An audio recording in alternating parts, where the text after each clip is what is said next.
For the following logic circuit the truth table is, एक logic circuit बना के दिया है और यहाँ ट्रूथ टेबल गिवन है, बताना है कौन सा ऑप्शन सही है। तो जरा देखो क्या है, ये ए कॉम्प्लीमेंट है ना और ये बी कॉम्प्लीमेंट है, और इन दोनों का ये क्या है, A complement dot B complement का फिर से कॉम्प्लीमेंट है ना, बोलो सही भाई। ये और था,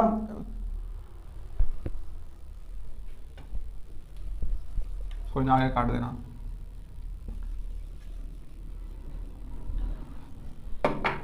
हाँ, क्वेश्चन नंबर 14 देखो जरा क्या है। क्वेश्चन नंबर 14 देखो, for the flowing logic circuit the truth table is, एक लॉजिक सर्किट गिवन है और नीचे ट्रूथ टेबल दिया हुआ है, ये देखो ट्रूथ टेबल लिखा हुआ है, बताना है कौन सा ऑप्शन सही है। तो जरा समझो क्या है, ये ए है ये बी है, तो ये ए पे कॉम्प्लीमेंट हो जाएगा, ये बी पे कॉम्प्लीमेंट हो जाएगा, बोलो सही है ना, ये बी पे कॉम्प्लीमेंट है। और ये जो है वो ए और बी का, ए एंड बी मतलब A complement and B complement का होल कॉम्प्लीमेंट हो जाएगा, है ना।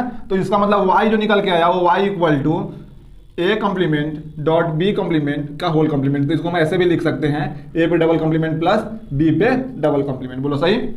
ये अपना y आ गया, तो सो y इक्वल टू हम यहीं से सॉल्व कर सकते हैं, ए पे डबल कॉम्प्लीमेंट प्लस बी पे डबल कॉम्प्लीमेंट, ये याद रखो। अब मैच कराओ, पहला ऑप्शन देखो जरा, अगर ये ए जीरो है, ठीक, ए जीरो है तो ए का डबल कॉम्प्लीमेंट भी कितना आएगा, जीरो ही आएगा, है ना। एक का कॉम्प्लीमेंट 1 और फिर उसका कॉम्प्लीमेंट 0, बी जीरो है तो इसका भी डबल कॉम्प्लीमेंट 0 ही आएगा।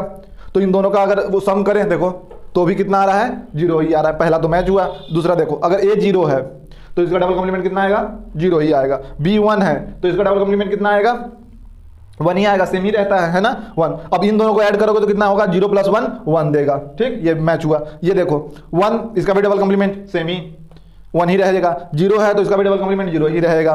और ये हो गया अपना कौन सा, 1, दोनों का सम 1 + 0 1 ही देगा, तो ये भी सही। अरे भैया इसको ऐसे भी लिख सकते हो तुम, a + b भी लिख सकते हो। a का डबल कॉम्प्लीमेंट a खुद हो जाता है, b पे डबल कॉम्प्लीमेंट b, मतलब a + b है, ये सिंपली समझो तो a + b है, समझ में आया। तो a + b है तो सीधा सीधा करो, a 1 है ये 0 है तो कितना होगा, 1 + 0 1 और 1 + 1 कितना हो जाएगा, 1 ही होगा।